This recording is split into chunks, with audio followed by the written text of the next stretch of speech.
whatever it is that they wanted to do. So people might be asking, well, Matt, maybe I should hold off on buying. The good news is most of you are here because you're interested in buying, not because you want to hold off on buying. So I applaud you all for taking this class.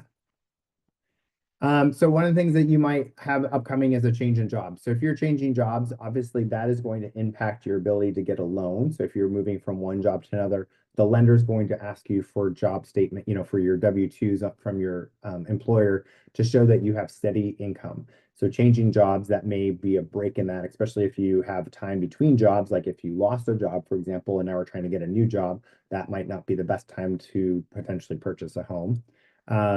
Your financial status, we mentioned earlier, like maybe you don't have money for a down payment, maybe you have zero money for down payment and you have a lot of debt and you don't have anything saved up. Or maybe your credit score has been damaged because of, some delinquencies in the past.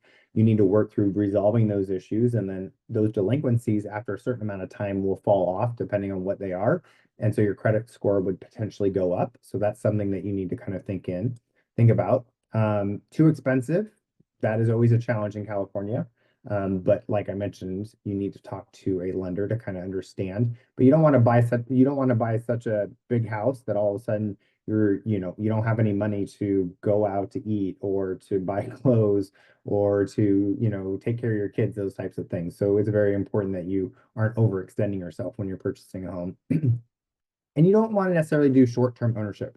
No one should get into real estate thinking that they're going to buy a house and then sell it again in 2 years. Like the average is that most people are going to purchase a home and hold on to it between 7 to 10 years. That's kind of what the average is. That fluctuates up and down. But the goal would be for you to stay in that house long enough to pay down some of the debt on it, also to capture any appreciation on it, and then move, like I mentioned before, into another home because maybe your living situation has changed because your family has grown, or you've gotten into a relationship, or you've changed jobs after change jobs after you purchase a home is okay, just not before you buy a home.